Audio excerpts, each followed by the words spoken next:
విదేశీ ప్రయాణికుల కోసం ఇండియా కొత్తగా ఈ అరైవల్ కార్డులను ప్రారంభించింది. దీంతో ఇకపై సంప్రదాయ పేపర్ కార్డుకి బదులు ఎలక్ట్రానిక్ అరైవల్ ఫామ్ ని సమర్పిస్తే సరిపోతోంది. అక్టోబర్ 1 నుంచి అమల్లోకి వచ్చిన ఈ డిజిటల్ వ్యవస్థ ఎలా పనిచేస్తోంది, ఈ కార్డులను ఏ విధంగా పొందాలి అనే వివరాలను ఇప్పుడు తెలుసుకుందాం. 100% డిజిటల్ ఇండియా దిశగా పయనిస్తున్న మన దేశం ఒక్కో వ్యవస్థలో క్రమక్రమంగా మార్పులు చేసుకుంటూ వస్తోంది. ఇందులో భాగంగా ఇతర దేశాల నుంచి ఇండియాలోకి ఈజీగా ప్రవేశించడం కోసం ఎంట్రీ ఫార్మాలిటీస్ ని సరళీకరిస్తోంది.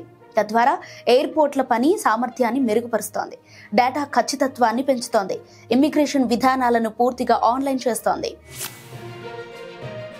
ఈ అరైవల్ కార్డుల కోసం ఇండియన్ వీసా వెబ్సైట్ లో గానీ, బ్యూరో ఆఫ్ ఇమిగ్రేషన్ వెబ్సైట్ లో గానీ, సుస్వాగతం అనే మొబైల్ యాప్ లో గానీ అప్లై చేసుకోవచ్చు.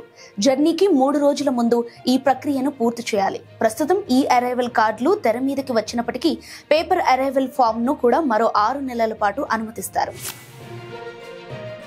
విదేశీ ప్రయాణికులు ఈ అరైవల్ కార్డులు పొందేందుకు ప్రోత్సహిస్తున్నామని, తద్వారా వారికి వేగవంతమైన, సమర్థవంతమైన ప్రయాణ అనుభవాన్ని కలిగించేందుకు ప్రయత్నిస్తున్నామని అమెరికా రాయబార కార్యాలయ వెబ్సైట్ లో పేర్కొన్నారు. ఫార్మాలిటీస్ ని ముందే పూర్తి చేస్తే ప్రయాణికులు విమానాశ్రయాల్లో బారులు తీరాల్సిన పని లేకుండా మాన్యువల్ డేటా ప్రాసెసింగ్ ను తగ్గించేందుకు ఈ అరైవల్ కార్డులు ఉపయోగపడతాయని తెలిపారు.